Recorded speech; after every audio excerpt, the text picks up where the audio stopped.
And here we go. Let's fix this the tilt of this camera. Boom. I'll let some of y'all join up before I get this little show on the road. Let's do it. We're gonna talk about a few things. We got Tampa Bay coming up, so I'm gonna wait for few of y'all to jump in. I see somebody in here. I don't think he's a subscriber. Let me turn subscriber mode off. Oh no, that's Kevin Samuel's assistant. What up, Brody? How you? Isaac Hampton, what's good? It's about five of y'all in here. Make sure y'all all hit that like button. I'm gonna go real quick on this one. Greedy Vegan, what's good, man? Andrew, what's good, man? Yeah, I'm gonna start betting again this season too, Andrew. So me and you gonna talk, man. Make sure I hit that like button. Let me get some agua out this motherfucker. Good. Good. Yo, Law, what's good? Law Nation in the building. I feel special. The OG of OGs watching. But yeah, we're gonna get into Tampa real quick, man, and talk about like our depth chart, talk about a lot of the things that I think are difference makers in this game coming up. I don't know. Maybe I drank some of the Vaj Kool-Aid. I mean, Vaj is my man's. I fuck with Vaj, fuck with Law, but I'm not scared of Tampa either, man. And don't get me twisted. I respect Tampa. I respect what they can do, and I feel like Cowboys fans do too. But walking into a season, and we got a lot of scrutiny over the last video we did. When I say we, Vach did the voiceover for one of the hype videos I just did for the season. I'm not sure if it was understood, across the board, but one of the main themes was not walking into a season like fearful, man.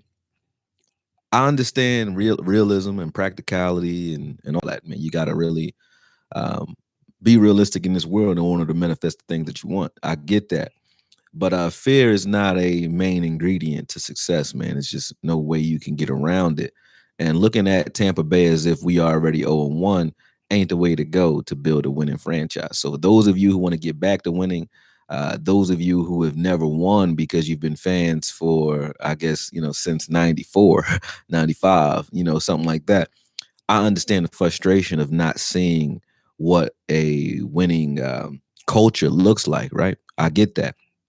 But you can't build a winning culture with a loser mentality. And I just want to say that before we even get started. So with that said, man, I'm really not afraid of what Tom Brady and the Tampa Bay Buccaneers can do. I respect the things that they've put on film. I've been watching their film since the entire offseason, really. I didn't even know that they were going to be on our schedule. I just was watching it because the Super Bowl and so on. And I like Levante David and Devin White too. So I watch a lot of that film. But watching that film, I feel like White and Davis, they both draw comparisons to Parsons. I think we have a very unique skill set in him due to the fact that a lot of the things I see him do, I see White do as well, which is rush the passer, cover pretty well, chase and tackle the ball, take great pursuit angles, and just wreak havoc all over the field. Both he and David. And I feel like a linebacker core, period, due to the fact that we have stoutness up front. We have the guys up front that can really push the pile and really control the line of scrimmage. And that's what it's going to come down to. How well the offense and defense is able to control the trenches is going to determine how well this game goes for both sides. And I like our matchups. As long as we're healthy up front, we got Williams back out of COVID protocol, and we got Collins, who had a stinger. He seems like he's going to play. But, we're going to need him for Barrett. I promise you that. Barrett is a beast. But having those guys there and having our line healthy, I think gives us a chance to beat anybody, man. The way Zeke is looking in Hard Knocks, he looks not only in shape, but he tuned in. You can tell he tuned in. When he was teaching the kid, I think Hardy, I think his name is. But when he's teaching the kid or he's schooling the kid, man, Zeke be giving real good advice. So it lets you know that he's tuned into what he needs to be doing. It's very cerebral for him, even though you would think that the way he runs the ball, he's just a beast that, comes down and lays the hammer or just, kind of figures it out instinctively. Nah, he's very cerebral. He knows what he's doing out there. He knows how he wants to approach it. What's up, Special K, man? How you? Choctaw, Montana. Like that name, man. I mean, you know who you are, brother. But yeah, appreciate that. And shout out to everybody who I haven't really gotten back to too. I'll jump back in there for he said ready for the L tomorrow.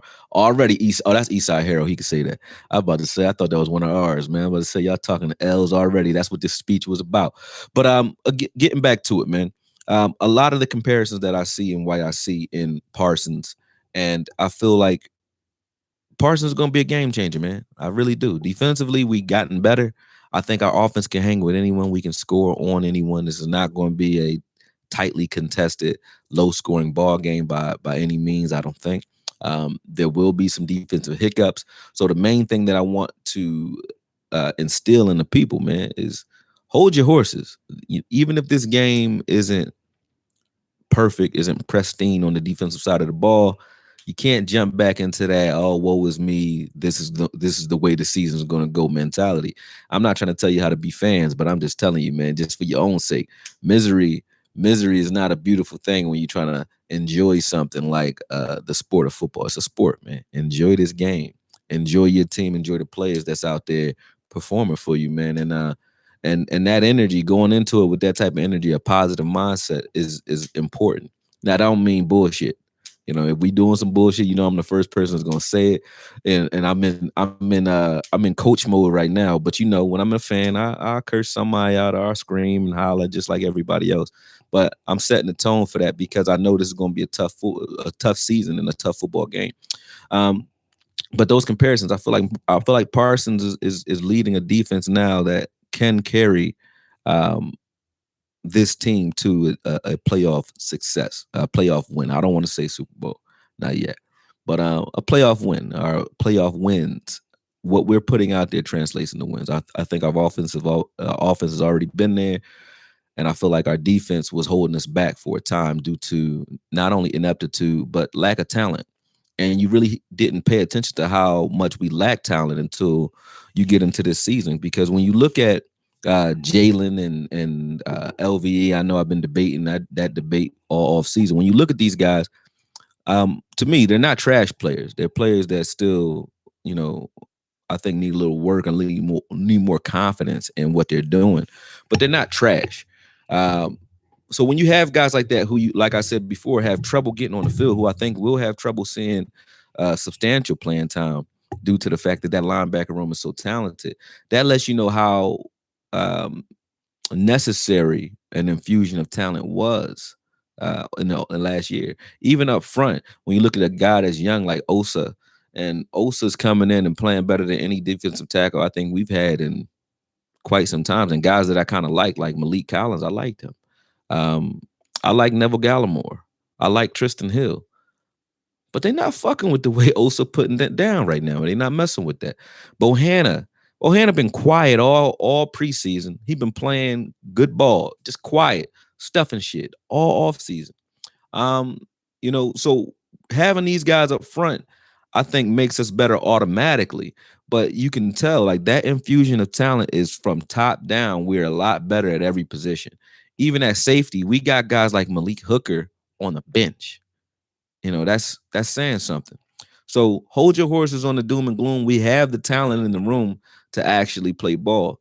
The one thing that I would say we're lacking on the defensive side of the ball is someone who has won, a veteran who has won, who can kind of rally these guys in, who they respect. I think that was the thing I took away from Hard Knocks, and that's the thing that I think might be an issue in the room, and that's due to you bringing in a guy who, like Parsons, who's looking to be a leader. He's very boisterous on Hard Knocks, right? Talking a lot. You can see how I see LVE just sitting there in space. LVE ain't trying to hear that shit, and Jalen don't even speak on Hard Knocks. I don't know what's up with that. But because these guys were leaders in their locker room at some point, and now you have a young guy coming in to be a leader. And that may become tumultuous due to the fact that you have a young guy trying to fulfill that leadership role. What I think is necessary in this locker room is a veteran who all of them respect. You know what I mean? Or if you have it on the sideline, that's great. But they need a veteran that they all respect so that guy can kind of trump not only what Parsons is saying and Jalen and those guys are saying. He's a guy that can come in, sort of like Gerald McCoy would have been if he would have stayed here. Your Brandon Carrs, even though Carr hasn't won it all. But if he would have been here again this year, but I think we need someone who can kind of rally these guys together and make them gel, because right now I think they're just quietly competing with each other, trying to outdo each other, and that's not team football. Team football is like, yeah, I know what you do well, you know what I do well, and let's accentuate that. I'm gonna put you in position to make plays, and you do the same with me. I know, I got your back on this play, whatever. I saw Jalen and D Law. They used to have that type of rapport where D Law would crash the B gap, Jalen would take his edge, or his responsibility at sealing the edge on those plays when he's playing outside or he's leveraged outside. And I think that was something that just was going on between the two of those guys. We need more of that, but we need more of that from a veteran perspective, someone who's won. So if you go out and you grab someone who is, even if he's just the guy that's here to tutor you guys, you could say maybe Neil's been there.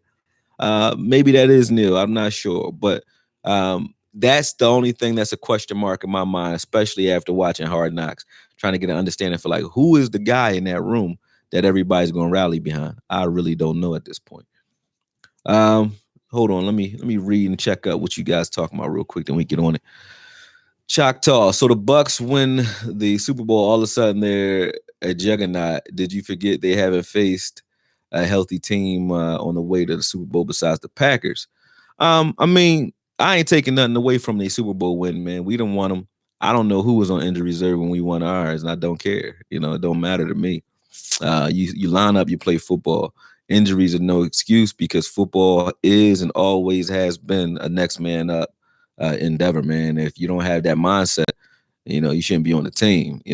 But in practicality, you are right. Backups are backups, but you still got to go out there and execute.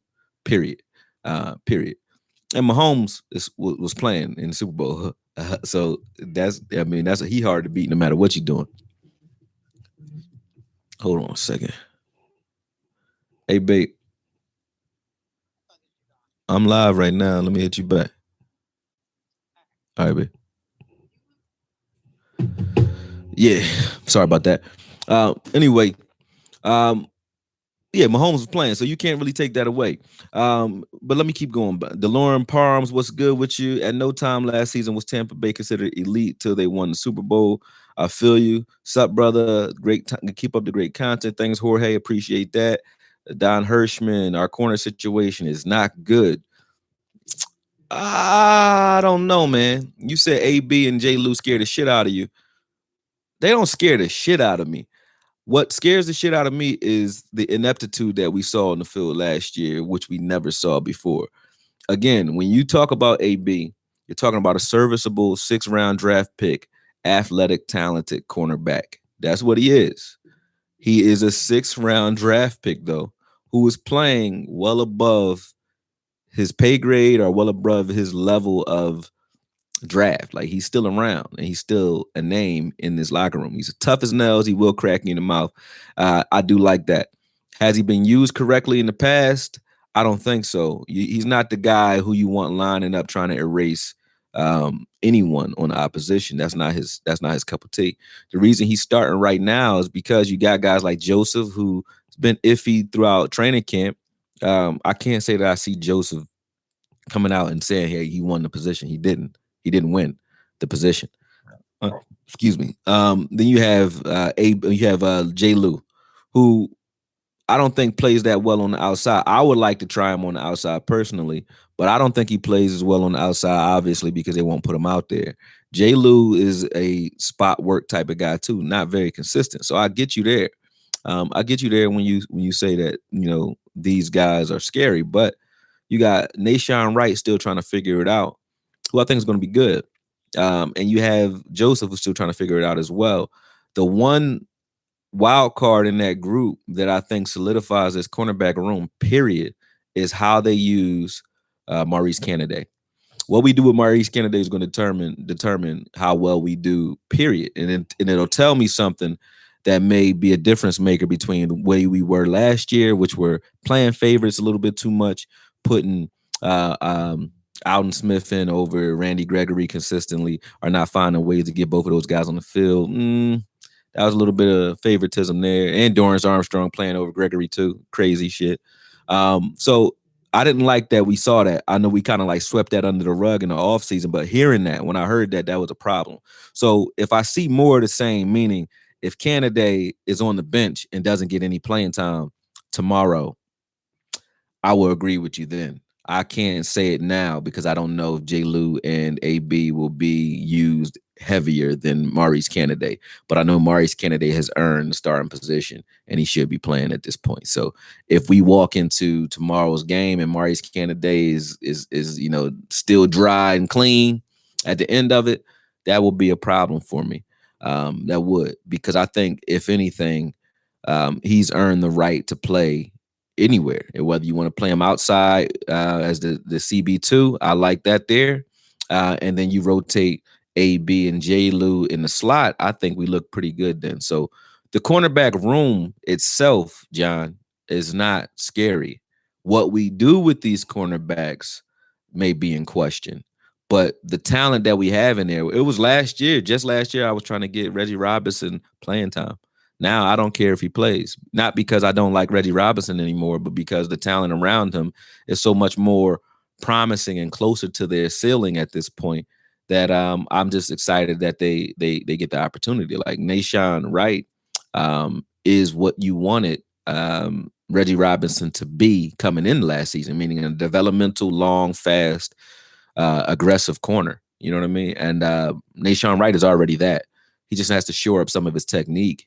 Um, Joseph coming in, Boss Man Fat, when he came in and we said, hey, he's a rapper. We had Rico gathers, scares and shit like that. But he seems tuned in.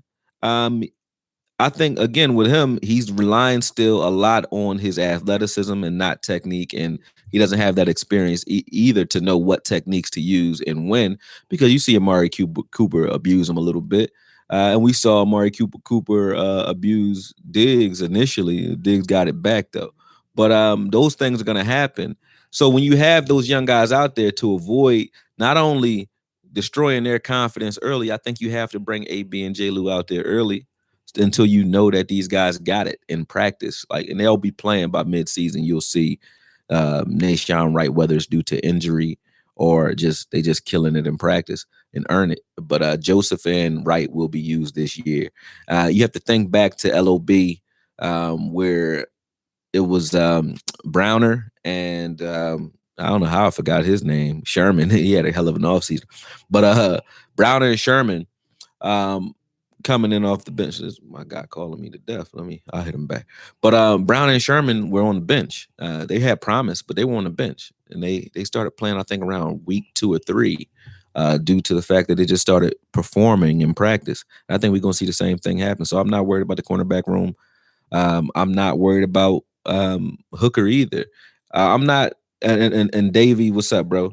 He said, to be fair, Hooker is only on the bench because he's coming off an injury and off of COVID and hasn't practiced. Yeah, that might be true, but KZ is laying the boom too. That's the other reason. KZ can fucking play, man. Like KZ not a joke. He's not a joke. He's not a game. I've been watching this film. I don't like small safeties because I like hitters.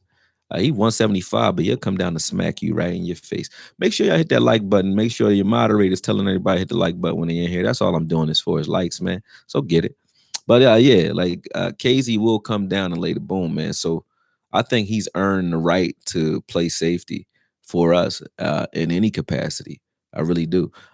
He's not a strong safety, but you will see a heavy rotation. I don't think that Hooker being on the bench, as far as depth is concerned, means Hooker doesn't see the field. I think we have packages where Hooker will play.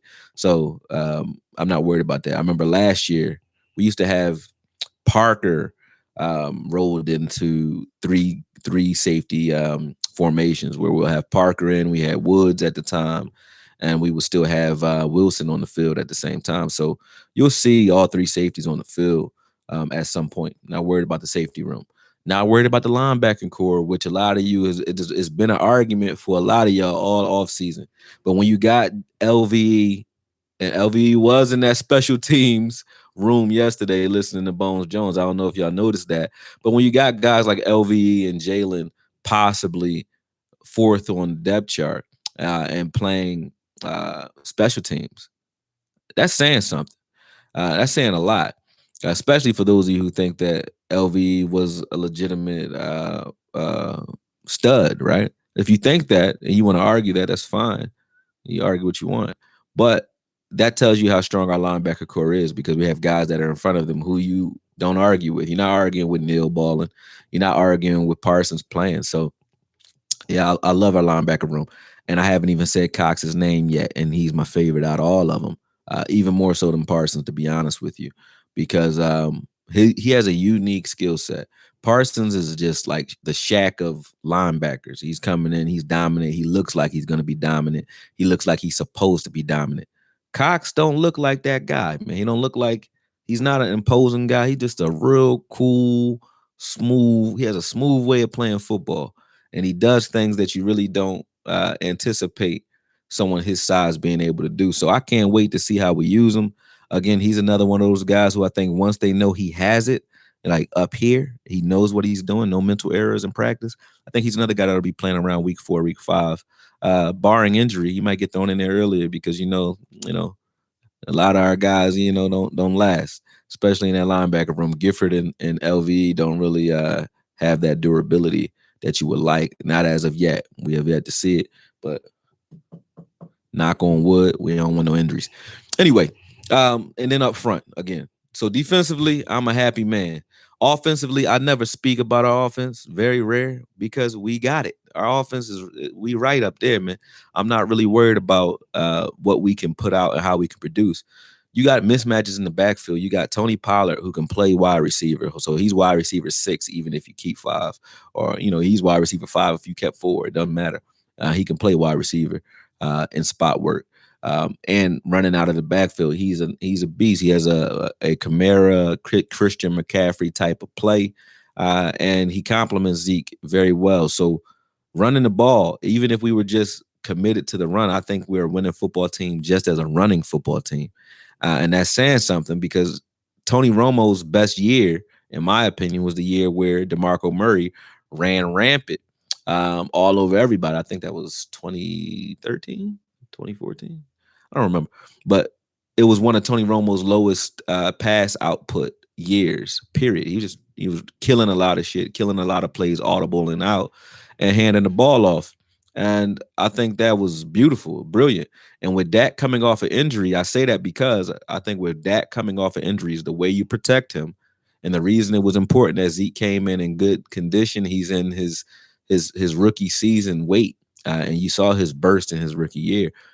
So with Zeke coming in good health, I think using Zeke and Tony Pollard a little bit more, if you're Kellen Moore, this season would bode well for protecting Dak and making sure this offensive line is firing off the ball, hitting the opposition rather than waiting to be hit, man. This season, I can't wait. 2 weeks, really. I don't understand I don't know what you're talking about, Ready Red, but what's up, Ready Red? Javon Brooks was good. Andrew, it's 2014 season. Thank you. Sheila Neal, what's good with you? How you doing? What we got? Delarine Parms. If we can get a good pressure on the QB, our DBs will be able to hold up good enough. Lewis is good against the run. Excuse me. Lewis is good against the pass too. They call him Velcro for a reason. Now I know why they call him Velcro though, because he sticks to receivers by holding them. But no pun intended. A lot of pun intended. But at the what's that? What's cracking, bro? But yeah, at the end of the day, Lewis can definitely cover though. I want you guys to realize that. And you're right. You hit it right on the head, Delarine. DeLorean. Is DeLorean or is it Delarine? I don't know. DeLorean. Anyway, if it's DeLorean, that's a cool ass name. But you hit it right on the head either way, because at the end of the day, your defensive line is responsible for creating pressure. And if a defensive line is creating pressure, quarterbacks throw errant passes. When they throw errant passes, you get interceptions. Or when they're forced to stick with the read that they're on, it might not be an errant pass, but they might not have a good read, and they force balls into places where they don't belong. That's where you get interceptions. Whereas when you have a guy who can go through his first progression, his second progression, third progression, and back to the third, or back to the first, that's too much time. And you can say you love Law all you want. I've been quiet on D-Law because I like D-Law. I think he can play. I think his back injuries have hampered him over the years, and Um, Whatever you want to say about him, he's great against run support and at times, but and he's a good vocal leader. He has good energy, a good motor. I like that about D-Law. But we do need a bona fide, and we did need a bona fide pass rusher. So Gregory being back only helps D-Law get there because his second efforts are what's going to get him those extra sacks this year. And he's going to get that opportunity due to the get off that Randy Gregory has. Randy Gregory's get off and his ability to pass rush in so many ways. Like he got so many moves. I was watching DeMarcus Ware last night teach Parsons just the nuance of just hand placement, and I loved it. And Randy Gregory seems to have that, whether he got it from watching these guys or he already had it instinctively, or he got some tutoring from Ware too. I don't know. We don't see those things. We didn't have Hard Knocks last year, the year before that, but Randy Gregory got that shit. You can see that he has that. He got setups for his setups. So having him out there full season, we haven't traded Bradley and I like how Bradley and I rushes the passer too. I think out of Bradley and I, what you get is less Randy Gregory and more of a guy that's like a D-Law, just a wild man. You can't really think of what moves he has, but he gets there. So the pass rush this year and our willingness to disguise what the fuck we're doing. Did you guys see that? Like in the years past, every whether it was Rashard or if it was when we were in the Tampa 2 phase with Rod Marinelli, every year, man, our corners were lined up the same way. We knew where our linebackers was. You had LVE about 7-8 yards dropped off the line. So, of course, you're running right at him. If you're going to run up the middle, you're going to run right at him because he waits for the contact to get to him anyway. And then you got Jalen, who's not reading the right cues. So it's like, and he's 7 yards off the ball. So I don't know if the linebackers were set back there because they were told to. And I think they were, because you see in the preseason this year already, and it's supposed to be the vanilla version of the defense. In the preseason, you see us flat. And when I say flat across the line, I mean from corner to corner, they pressed. From the line of scrimmage, the defensive line, they flat. The linebackers is in with the defensive line and the safeties too. You don't know what the hell we doing until you snap the ball. I like that. We weren't doing that in years past at all. You knew where you wanted to run the ball. You knew who you wanted to attack. You knew how to get your reach block where it needed to be. A lot of it had to do with spacing and intensity and the way these guys were playing. Like if you have linebackers who want to wait and see, you at least make them look aggressive, bring them to the line of scrimmage so that they can get back and get into those passing lanes and hack quarterbacks by dropping in the lanes where they don't anticipate. They might think he's blitzing on a particular play and he's dropping back in coverage, or vice versa. I like it because I don't even know what we're doing until we hike the ball. When we have Rashard, you would have Cheeto about 15 yards off the ball. Any quarterback that's in trouble, if I come out to a line of scrimmage and I see this guy's 15 yards off the ball and Byron Jones is over there pressed up, I know I don't got time with Byron Jones. You're not going to get rid of him that fast. So I'm not even looking over here. So Byron Jones got a big ass bag and a contract off the fact that teams ain't dealing with that press when they got a free lunch over here. And it might not even be that free. But they had Cheeto playing out of position. In my opinion, Cheeto has been and will be a slot corner or a safety. He should have been that a long time ago. But we had other guys who could only play slot, and that was Cheeto's problem. Cheeto can play on the outside too. J. Lou and AB can only play. They play better slot than they do outside. So to get them on the field and get the best out of the game, we moved Cheeto outside. And when we did that, what we did to Cheeto, I think, was destroy what could have been a playmaking freak if we would have put him inside. Because Cheeto can tackle like a safety, he runs like a corner, and he plays off his instincts. You don't want him playing press man. That's not his thing. So they played him back because that's what he likes to do, read and react. But what it gave up was a lot of short passes underneath him all day long. You had that wide receiver that was under him was hot every time.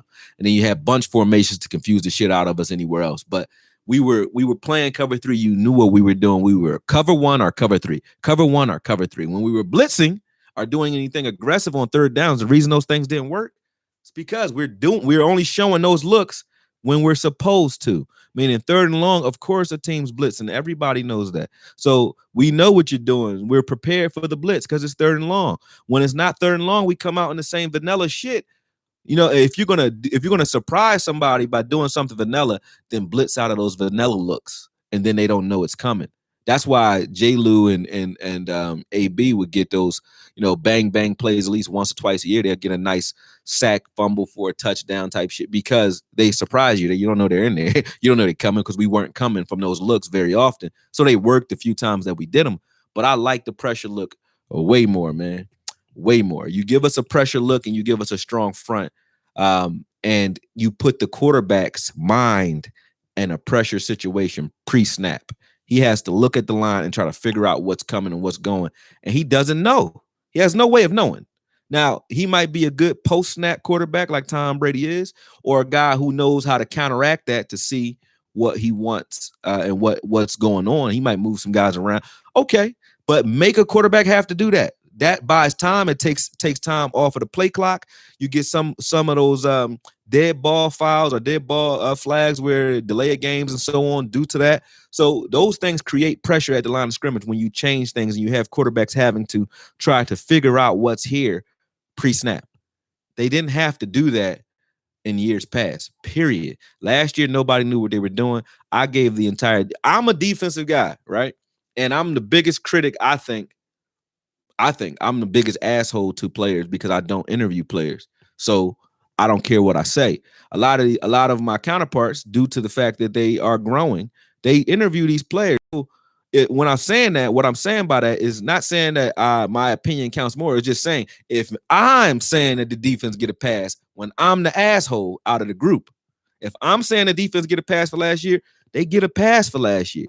And that's because when I'm watching it, I can't judge what's going on. When I watch LV and the Washington game, I was trying to prove my point when people were talking about LV is not better than Jalen.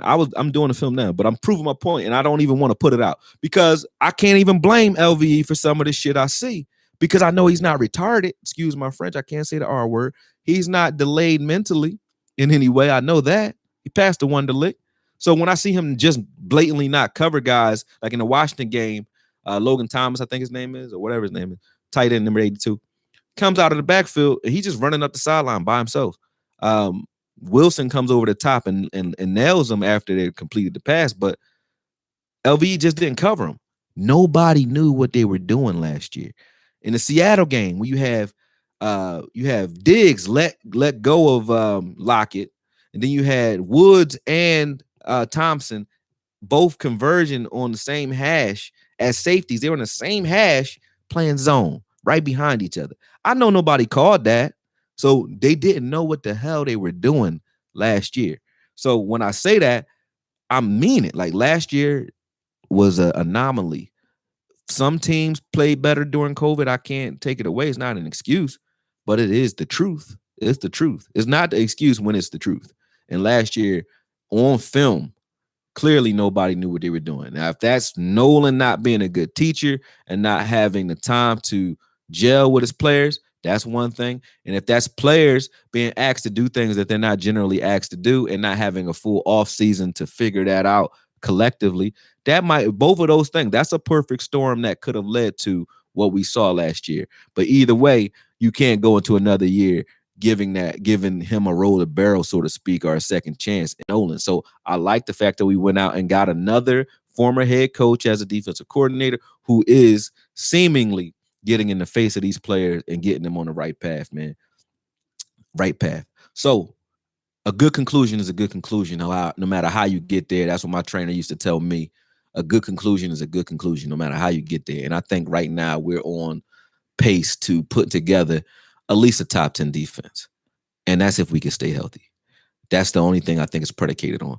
Everybody seems tuned in. You got young guys like Osa. I love what we did with him by giving him all that playing time in the preseason.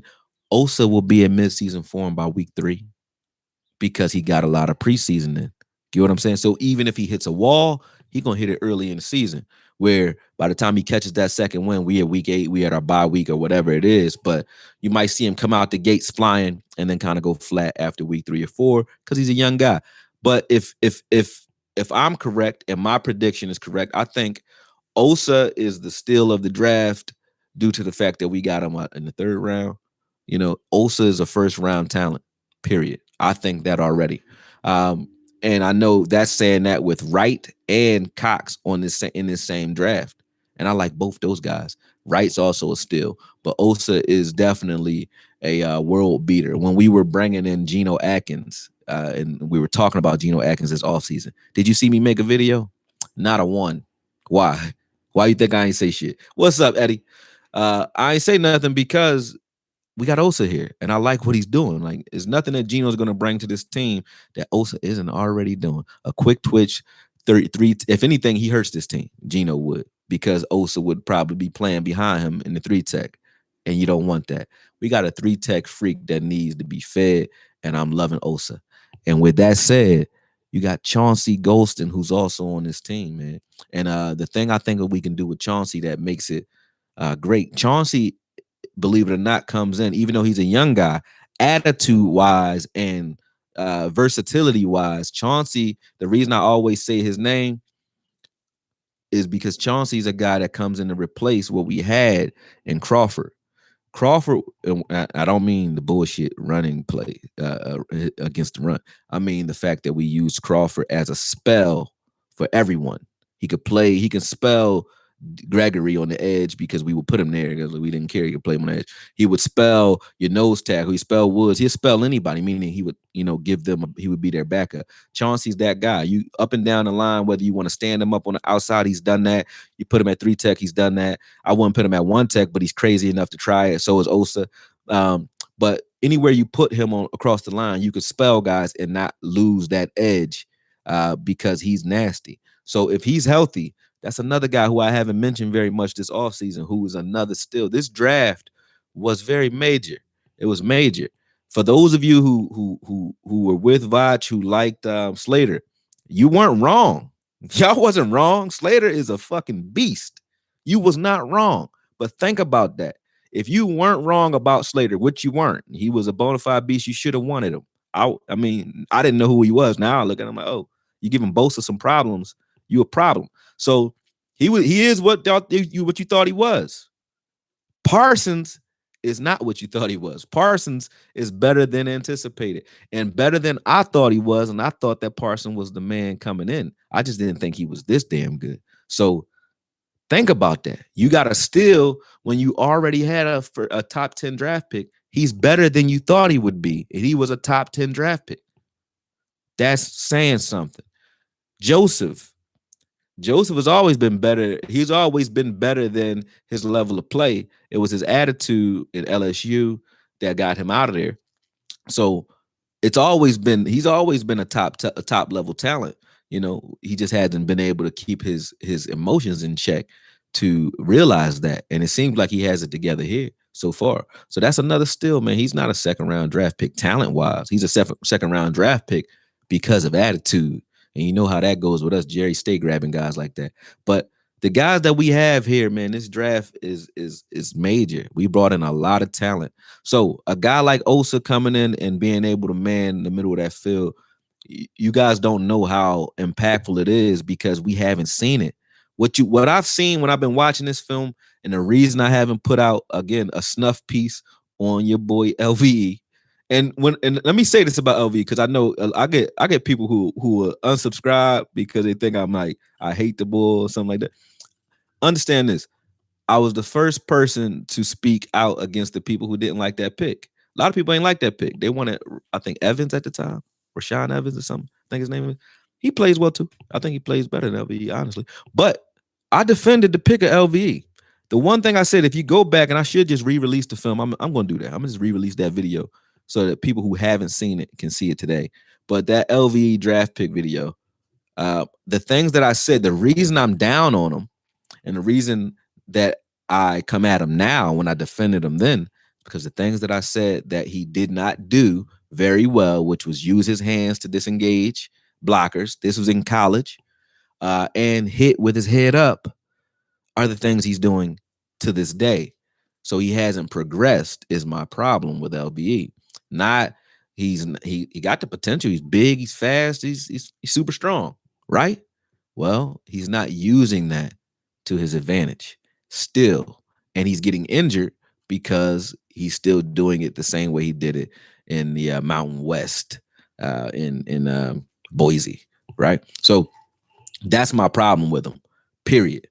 Period. But anyway, when you watch the film, the one thing you see is blockers being able to get to the second level on a consistent basis due to the fact that there's nobody in front of them holding up blocks or giving them a run for their money. When you snap the ball and as an offense, you're able to get through you could execute on every level all across the line of scrimmage. Every job is done correctly because there's nothing coming at you that's stopping that. That's a problem. You can't execute correctly when D-Law's caving and throwing a guy in the backfield. Blocker's not getting to the second level when he's on his ass because Osa's manhandling the shit out of him. See what I'm saying? Those things were not happening. They were. If I can get to the second level, if you're like, yo, Jalen and LV can't share blocks. I know I've said it. They're waiting for blockers to hit them. I know I've said that, right? Well, why are these blockers able to get to the second level every time so easily? Why are blockers getting to the third level and hitting our safeties? Why was Woods getting knocked out of there by offensive guards and shit on a regular basis? Because your front line was Swiss cheese. And they were so busy trying to get to the quarterback, sort of like Parsons just said last night, stop the run on the way to the quarterback. Parsons can say that. Our defensive line, stop the fucking run. Fuck the quarterback. Y'all need to stop the run and then get to the quarterback later. Because the thing that was happening was we were so entrenched on trying to get pressure in the backfield and get to the quarterback that we were letting linemen go eat up our blockers. And then they were running like just little draw plays. They run a little draw, let us in, suck us in all the way, pause, but get us all in, and then blow right by us. Appreciate you, Cozy Banks. Good stuff, man. Thanks, man. Shadiddy X. What up, Brody? Appreciate the love this morning, y'all. Thank y'all, man. I definitely don't turn down shit but my collar, so appreciate that. Grade the D line. You want me to grade the D line? I got you. He said Tristan on IR, Osa, Poman, Sap. Oh, I'll give you that. That's definitely a good look, but I think he's not a poor man Sap though. What Osa reminds me of, I don't think y'all really Cowboys fans if you don't remember this boy, man. Y'all remember Leroy Glover? You remember Leroy Glover? An undersized defensive tackle who could play defensive end if you wanted him to, but he wasn't that fast. But he was strong as shit. Strong as shit for no reason. Great leverage.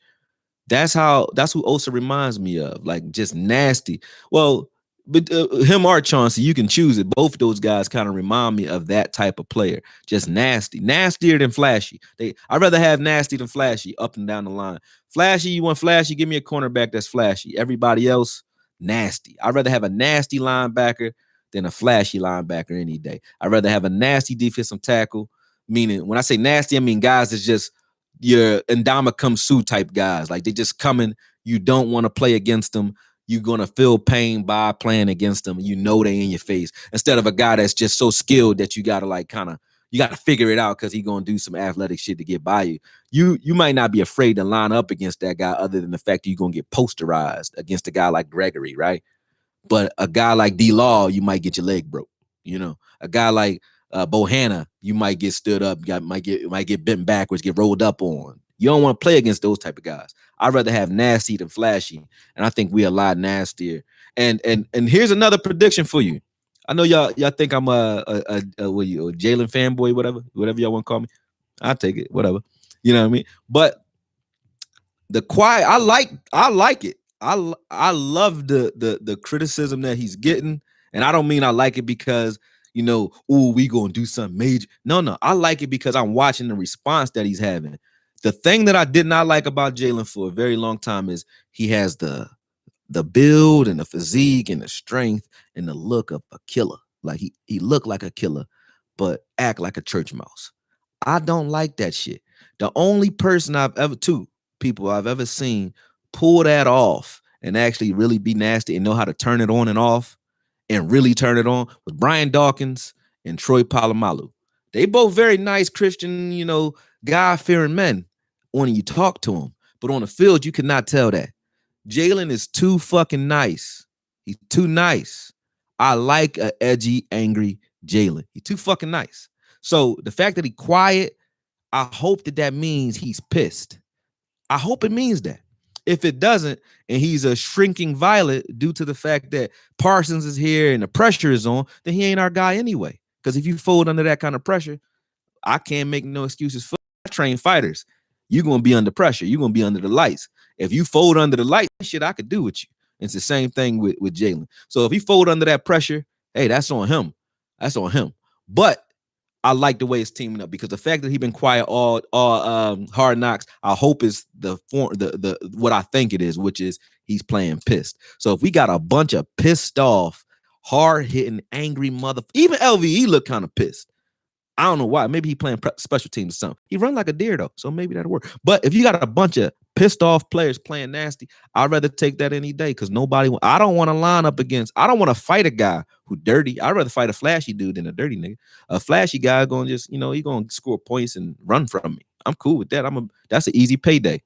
But a nasty boy, he punch you in your kidneys, you pissing blood at the end of the day. He headbutting you. You might not make it home because boxing don't play. So I like nobody wants to play a nasty guy, and we nasty up and down the line, man. And everybody seemed like they got something to prove. You watch the Texans game. Watch Anthony Brown. For those of you who for John who said he's scared of our cornerback room. Watch what Anthony Brown was doing in the Texans game. If you just want to hype yourself up before tomorrow, watch how he was hitting. Anthony Brown only played maybe 1 quarter, maybe 2. I don't know, but he was coming. He was playing a little different. Number 1, he was playing front side, so he's playing CB1. But 2, he was coming down smacking people. And he can hit. So he even looks angry. He looked angry. J. Lou, you ain't heard J. Lou name all offseason. Nobody's saying, is J. Lou going to be our slot corner? J. Lou, when he was coming out, if you watch my film of him in Michigan, J. Lou is a beast athletically. He never got a good fair shake with Chris Richard because he's short, right? And I think that inner turmoil that we had led to him not being able to kind of flourish. So J. Lou is like the redhead stepchild. He's the forgotten man, but J. Lou is a second-round talent. He was a first-round talent. He was the best nickel corner, period, in the draft, period, at that time. And he's played like it in spots because he was only used in spots with Chris Richard because of his size. So he's a guy, excuse my French, he's a guy with a chip on his shoulder. Who doesn't? You got Hooker coming off an injury. KZ always played with a chip on his shoulder. And I know he got a chip against Zeke because Zeke put him in the next week last year. But KZ is another guy who plays like he got a chip on his shoulder. Donovan Wilson, we already know he'll hit you and your mother feel it. So these are guys up and down. Even Diggs. Diggs talks so much shit. He talks so much shit. I love it. He talks shit. And he coming. McLaurin, he talked shit to McLaurin last year and got spanked, right? But again, I'd rather have a guy that's doing that than a guy who's just looking back there scared, like you just getting picked on, like we was picking on what's his name, number 38 versus the Eagles last year when Gallup ate that boy up, man. I don't even think he in the league. He shouldn't be anymore. Ate him up, right? I'd rather have a dude that's going to slap you in the mouth than a guy that's going to sit back there scared and get ate up like that. And we don't got that. You can't name it nowhere on our defense. Who? You got Gregory playing with a chip on his shoulder. You got Watkins. I don't know him very well, but he a stout one tech.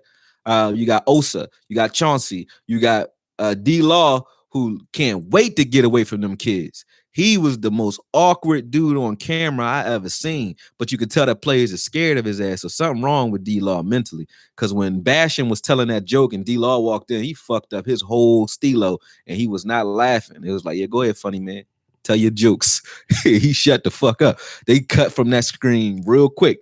But that let you know D-Law's he got a little bit of shit missing up here. So you got then you got Neil. You know what I mean? You got dudes everywhere on this defense. They play, good word. They play like lunatics, man. So you were saying D-lunatic, but they do play Ian Good was good. But yeah, they play like lunatics. I love that. Hold on a second. Hold on 1 second.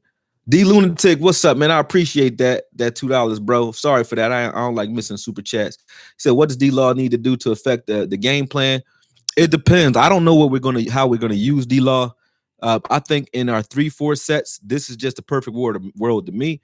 You have Watkins and D-Law and Oso on either side of Watkins in those 3-4 looks. and then stand up Gregory and throw whoever else you want, Parsons maybe on the other side of that in our base formation when we go 3-4. So you'll see some of that. And the reason I say that is only because you're talking about D Law. I think D Law himself, just D Law, is better, believe it or not, as a 3-4 defensive end than he is as a 4-3 left end, because his bread and butter, his best move is crashing inside. He's not an outside. He has some outside moves, but his best play, even when he goes outside, he's going outside, because you're so used to him crashing inside, you might not kick step as often. So if you don't kick out there, he's gonna play half a man and get there, but and use like that steering wheel long arm jab to get there. But he's best when he's crashing the B gap. And if you just put him in the B gap in the 3-4 look and have another guy outside of him, like when he does that, Jalen will spill out usually and he crashes the B gap. But what we had when we were in the 4-3, the problems we were having, the reason you get big runs sometimes when that happens, if he misses on those plays, there's nobody there other than just a linebacker. And if a pulling guard gets out there or if he gets washed on his block, that's it. So to avoid that, you slide him inside anyway and just let him be there, be where he wants to be, which is at the B gap. So I think that's how I would use him if I was playing Madden or some shit, or if I was the coach. He would be a 3-4 defensive end. I would put Oso on the other side of him, and I would put a stout nose tackle in there that can reign in the middle of the field. And then I would let those guys on the outside eat because they only playing half a man all day. Now, if we're in 4-3 or this 4-3 mixed attacking 4-3 look that we have now, I think you stand him up. You stand him up and let him, just do his thing on that side when we get into that type of look. But let him just decide what he wants to do. When I say stand him up, I mean still play 3-4, really. You're still playing 3-4. So those other three guys, Gregory, Bohanna, or Gregory, Watkins, and Osa, if they're the guys that are starting next to him, they're just manning half the line and then allow him to play one-on-one with whoever he's with while standing up. They might do that with Gregory too, who knows, every once in a while. I've seen them do it with both in the offseason. That's why I'm saying that. I haven't really seen them stand up both guys at the same time, but they'll slide the line to one side or the other and ISO the other guy. Gregory's probably the guy that's going to get that because him ISO is better than D-Law ISO, even though D-Law plays better if you do ISO him. He's not better than Gregory ISO'd. So if anything, you'll see them slide to D-Law's side, which gives him room to play because they're double teaming in the middle of that field. So he's still one-on-one, but he's in tight, and have it where that left tackle is pretty much on his own unless you chipping or bringing a tight end, and he on his own with Gregory standing up over there. So you might see a combination of those things. I've seen that in the offseason. That's why I'm stating that. But we got a number of things we can do because we got so much talent, so much weird talent here. It's just crazy. John Hirsch, what's good? He said, I appreciate all the content and entertainment. Stay blessed. Oh, man, you do the same, man. I love it, man. I love it. So thank you, man. Sadiq Charles, he said, hi, AKOYE. How are you? I'm all good, man. I'm all good, man. Happy to be here. Ready, Red. I think you're talking to somebody in there. Let's see. Y'all going in. Peace. Appreciate you. Hold on. Matty D, he said he excited for the Parsons and Smith combo. For those of you who said the Smith is like done here too, last I checked, he was still the middle linebacker on the depth chart. I don't know if that means anything. So we don't know till we play because they might still come out and start whoever the hell they want. But it looks like Quinn might have just been busting his balls. Who knows? But he's still number one on the depth chart at middle linebacker. And I was saying he lost his green dot and all that. So I don't know, man. But yeah, I do think that connection due to what's in front of them. Jalen more so than LVE is an attacker. LVE kind of waits so he is more of a will in his personality. He's more of a will, meaning he flows to the ball and he's like an extra safety up there. Not in the fact that he can cover like a safety because he can't, but in the fact that he's there to clean things up if the other two linebackers don't get home. Jalen being able to attack more is great because there's nobody going to be in front of him. So if he's not having to deal with disengaging 340-pound guys, you didn't bring a guy in here who only has one leg and drop foot to say, hey, I want you to bench press 340-pound linemen that are running at you while you have a They have a running start and you don't. And I want you to bench press them and get to the ball carrier. If you brought him in to play that scheme, then this whole entire organization needs to be shot for that. So I know that ideally what they want is lanes. They want guys that can hold up blockers up front so that these linebackers can have those lanes to the ball carrier that they're looking for, and those blitzing lanes as well. So you're going to see that. That's just one of my predictions when it comes to Jalen. If he's playing with an edge and Quinn is an attacker, and if Quinn allows him to attack, look at the guy, number 54 from last year, who was giving Zeke all the hell, who went to high school with Zeke, actually. Olakum. Olakum is like, I think that's the ocean god or something like that in West Africa. Olokum. But Olokum was forced to fumbles like crazy, and I started watching him. He wasn't starting in the initial. He wasn't starting at all, actually. Most of the season, he was spot work. They would bring him in on early downs or on running downs, and he was just a guy that they use all over the place, just doing aggressive things. Not You can't really put a pinpoint on what his skill set is. He wasn't like a guy that's going to cover all crazy. He's not a guy that's blitzing. He's a lot like Jalen, a guy that you just want him to attack shit, man. Thank Jeremiah Trotter for the Eagles. You weren't going to leave him in to cover anybody. And that's okay. Jeremiah Trotter you still know his name. You still think he had a good career? I think so. He was laying the boom on people. We had a guy like that in Rolando McClain.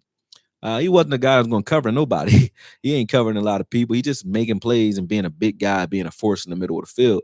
And he only could do that if you got guys in the middle of the field that can keep bodies off of him. Ray Lewis has said this himself. Without those guys in front of him, Ray Lewis is not Ray Lewis. And I mean that because when you watch Ray Lewis when he was getting injured and when he was like getting older, they had to make sure they had dudes like Haloti Ngata and those guys in front of him to keep bodies off of him. And he said that himself. You can't run sideline to sideline and shed blocks. Like, these blockers get paid a lot of money for a reason. Imagine having to deal with a guy like Tyron or Zach Martin, or a guy half that over and over again as a linebacker. I don't care if you're Parsons. You're not dealing with that. Snap in, snap out. So the way the lines and the trenches go is going to determine how this game and the rest of the season goes. And my predictions for the season is that our defense is going to play nasty. We got a lot of nasty players on defense, more nasty than talent. And I like it. I really do. Offensively, again, I don't really need to talk much. With Zeke coming in shape and Tony in shape, it tell you everything you need to know. If they come out tomorrow, spreading it out early and going into the hurry up, okay, that's great. Get some points on the board. I think that should be our format for play, because offense, and that's the one thing we haven't talked about, offense in relation to defense. Your offense is your best defense. Why? Just like boxing. If I'm fainting at you, if I'm moving my hands and I'm fainting, that's putting you on defense. My offense is putting you on defense, which makes you not punch me in the face. So offense is a good defense. Last year, our offense was putting this defense in a lot of bad spots, which you guys kind of ignored when you looked at how bad the defense was and how many points is being scored. You forgot that the first 6 games we were turning the ball over, pick sixes, or they're backed up, while trying to figure out a defense that's crappy anyway. They were backed up. That was ridiculous football. Our offense has to not only score early, score often, because if you let this defense pin its ears back and make their opposing offense, more predictable, it's not hard to see a lot of sacks. It's not hard to be Shaq Barrett, Devin White, and Levante David, and then Ndamukong Suh and those guys, Vita Vea. It's not hard to be those guys when you're winning, when you're up. It's not hard to be Super Bowl champs as the Chiefs were a year before that. When you got DeLone with the Mahomes, I call him DeLone. That's fucking DeLone from back in Carolina. But I call him DeLone. But Mahomes, you got Mahomes scoring all crazy or being an offensive threat or scoring fast. Your defense can pin his ears back and ball, man. We don't got to be Baltimore. We don't have to be Baltimore. We have to score early so that Zeke and Pollard can eat. We're playing well when Pollard gets carries, and Pollard gets carries when we're winning and when we're up, because we got to run the clock out. So our recipe for winning, in my opinion, should be come out early, fast, run the hurry up like Peyton Manning used to early in games. Get up on their ass early in games. And once you're up, Let your defense kind of settle in because you've now made that. You know what the offense has to come out there and do. You might not know what formations they're going to use. You might not know what trick plays or what gadgets they got when they get to the 50. You might not know what they'll do to you in the goal line when they got these misdirection plays and so on. But you do know what they have to do, which is score fast when our offense is scoring. I don't mind our offense being a 30-point per game offense, but our offense needs to be a 30-point per game offense that's scoring in the first quarter. We need to be a first quarter scoring offense, not the third and fourth quarter, because that means we're behind, and that means our defense is under pressure for the entire game. So that's what we need, period. And I think that'll translate into a lot more turnovers too, man. So I know I come up here, I kind of throw up on you guys for an hour and then disappear, but I had a lot to talk about when it comes to preparation for this season. What I think we need to be doing as far as a team. I've been thinking about it. And I feel excited, but a calm excitement. I'm not hype. I make hype videos, but for once, I'm not hype, man. I'm how y'all like that hype video too? Y'all could tell me in the comments, man. I love that joke. That was my favorite. But I'm not hype right now, man. I'm calm. Everything is everything when it comes to the Cowboys. I really do think we have a team that can do some things. If it's going to come together, it's going to be a top-down thing, and a lot of leaders got to emerge in this locker room because we don't have those Super Bowl we don't have one on this team. Not one guy who's won anything who's not a part of the Cowboys quote-unquote culture, other than you could say Neil and, that's it, really. That's done it. That's a leader. That's an older guy. That's it. Not even Dak. Dak's a young guy that's trying to figure it out. He got the it factor, but he don't got the experience where it's like, I know what I'm about to do. You know what I mean? None of our receivers, our offensive line, you got Zach Martin. That's it. So this is a young team. Young as far as their experience and just young. So you're going to see some growing pains. You're going to see us get tricked. You're going to see us give up some big plays here and there due to that youth and not having a guy that knows. But again, things that you can do from within. You already have Watkins playing. You already have Neal playing. And I think in the secondary, bringing a guy like Canada who had to play with not only Eric Weddle, but also Earl Thomas and Carr and Jeffrey. He played with so many good DBs, man.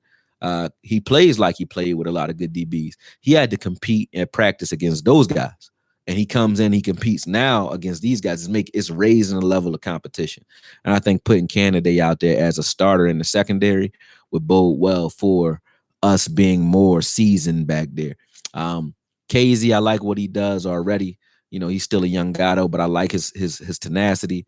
I like what we have in Wilson, but we still need somebody that's going to rally these guys. And I even like what we have in Diggs. I love Diggs, but Diggs is still a young guy that's more fiery than he is seasoned. He's just a fiery guy. So again, that's the one knock, man. So you might see us come out early, regardless of how tomorrow goes. I could give a shit. I really don't. I always want to win, but I'm not down if we don't. I feel like if we come out here and we play the way I think we can play, we're going to give Tampa Bay and anybody else we ever play a run for their money, which is nasty. We need to be nasty on both sides of the ball. Dak coming in, talking the shit that he talking. At first, when he was talking his shit, I thought Dak was on some weird shit, man. I thought Dak was just like trying to curse for the cameras, but no, Dak is he nastier than I thought. His press conferences be real. I don't know, man. I just like I like tenacious people. My family like that. They mean people. Like they mean, but they very respectful. But they mean. So I'm just used to mean people, and I like when I see it because one thing I can tell if you are willing to talk to me like you're crazy, I know you mean it. I don't got to figure out what you're talking about. I don't like people that's dancing around the fire. Don't pussyfoot with me. Just say what you mean. I can take it. It's all good. Say what you. Y'all know people who argue with me in the comments. I go back and forth with you and give you a hug, man. I ain't mad at you. As long as you don't like personally disrespect me, I'll curse you out real quick. Tell you be on your way. Yeah, I'll tell you you're wrong and keep it moving. But I like people like that. And I think Dak showed me something with his tenacity and when he was rallying everybody last night. I was like, I felt that. I like Dak, the way he talking. He just straight up and down guy, man. And vicious, more vicious than I thought. And that's what we need, man. I think from top down, we just got to be a nasty football team. We don't got to be the best football team. We ain't got to be the most skilled. We're not the most skilled. We're not the most talented, but we can be nasty. We can be nasty, and we can fly around and hit shit. I like that. But let me read up and down these comments. Say my shout outs to those who I haven't spoken to. Pat 1984, my man's over there. What's good? But let me speak to everybody real quick before I get up out of here, because everybody been calling me, man. I wasn't even supposed to go live. I say I'm supposed to be gone already. I'm supposed to pick somebody up and go do some shit.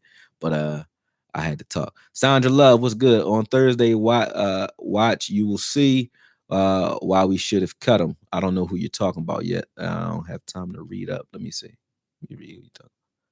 Oh, you said Jalen should have been cut. Oh, you are crazy.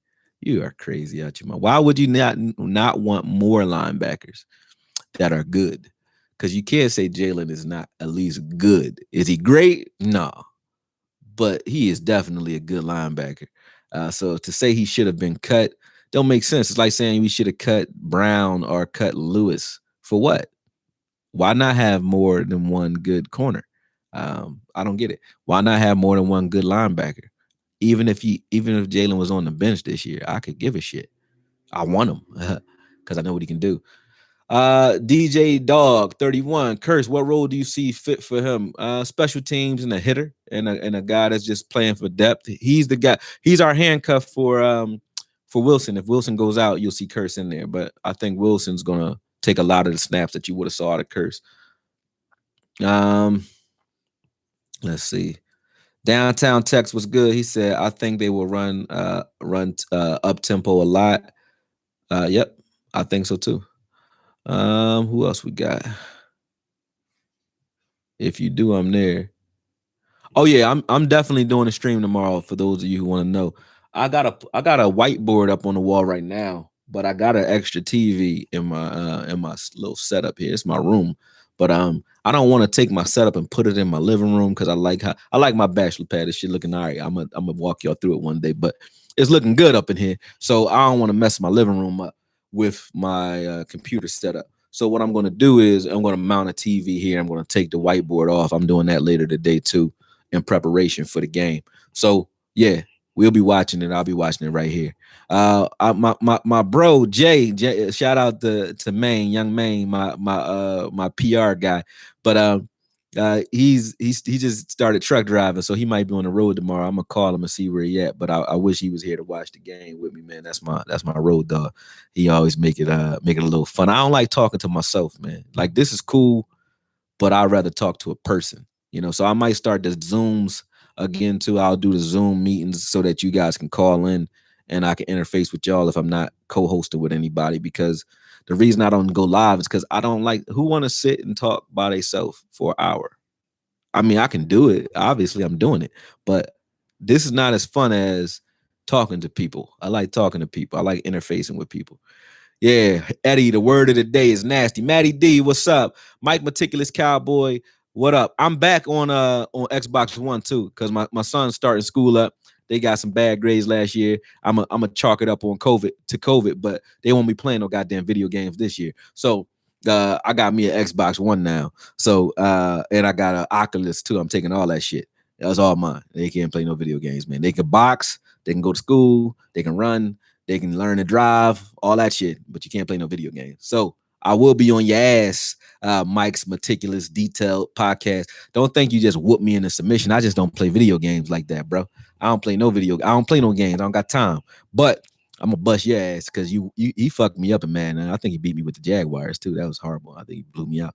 He blew me out like 37 to 14. I'm gonna give myself some extra points. I don't know how many points I really had because it was years ago, but you bust my ass, man.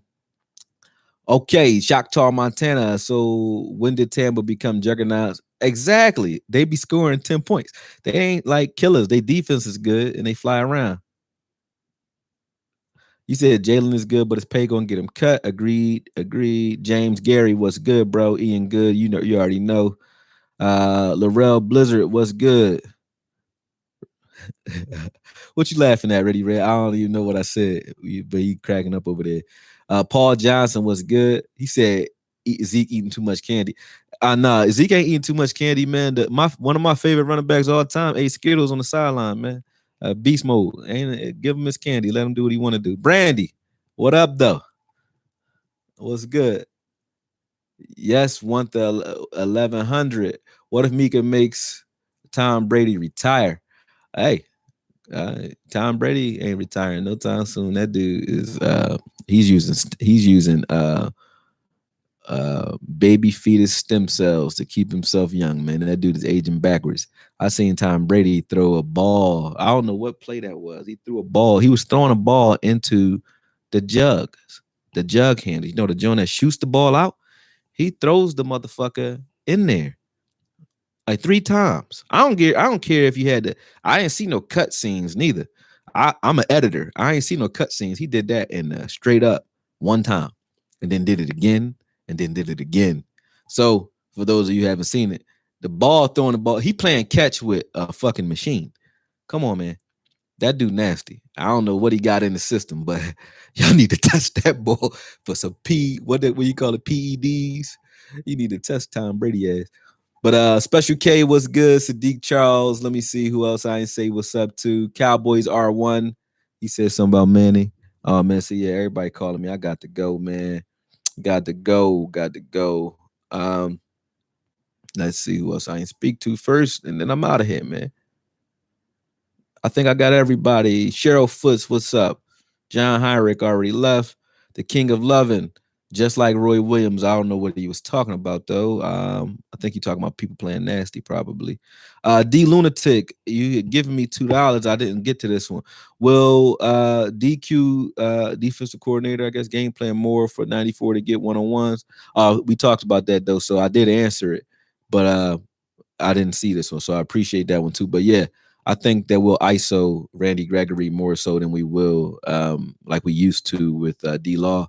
I think we'll ISO Randy Gregory and shift everything to D-Law side. D-Law does better if you got double teams to his side, you know, and dealing with the mess and tight ends and so on. If he got strength to his side, I think he does better with that than Gregory will. So we will ISO Gregory. We'll get him a lot of one-on-ones, especially when he can stand up, take his hand off the ground, and get those wide sets, even when we're not in wide nine. We don't got to go in wide nine when he stands up, basically, because he can see everything.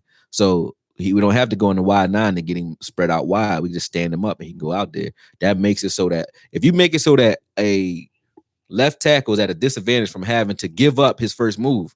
When I say give up his first move, the reason why 9 usually works is because you know if you all the way out there on the left side of that left tackle, you know he's kicking out. You know he's going to have to kick out. He knows he has to kick out far. So he's going to create room on the inside every time. But when you got everybody shifted to the opposite side, there's a gap because that double team, if there is a double team on any of those defensive tackle, that double team has to reach block inside even further, which creates a gap. So it makes it so that one, linebackers playing inside that have an easy lane, and a running back has to either come in and fill that gap, tight end has to come and fill that gap, or you have to pull if you're running to fill that gap, because there will automatically be a gap due to the fact that Randy Gregory, just like Fowler last year and Beasley before that with Atlanta, they would stand up and they would step out wide. Sometimes Tack Harris would do it too, or Tack McKinley would do it too. Tack McKinley played out like, if you want to see how D-Law will be used, go watch any Atlanta game and watch Tack McKinley. Him and D-Law play almost exactly alike. They're fast, very explosive, aggressive players. But back to Gregory. Him being out there forces a left tackle to have to kick out further, and that gives Gregory automatic two-way goals. Like he can go inside, or he can just beat you outside. He can still beat you outside, even if you got kick out there. But it puts a left tackle under stress and at a disadvantage, and puts your offensive line in a place where they are now ISOing their left tackle, and that left tackle better be Tyron Smith or better. You know, otherwise it's a wrap. Period. And even with them all day, that gives Randy Gregory a better chance to beat them on broken down plays, or just beat them on just pattern recognition. All right. But I said enough, man. How about them Cowboys? Love y'all, man. Love what I do. Love jumping on here, talking to y'all from time to time, man. And I'm out of here. I will be live streaming tomorrow, though, during the game. So get with me. Let's talk. I'll probably start 30 minutes early, talk some shit, get everybody hyped up. Let's go. Peace.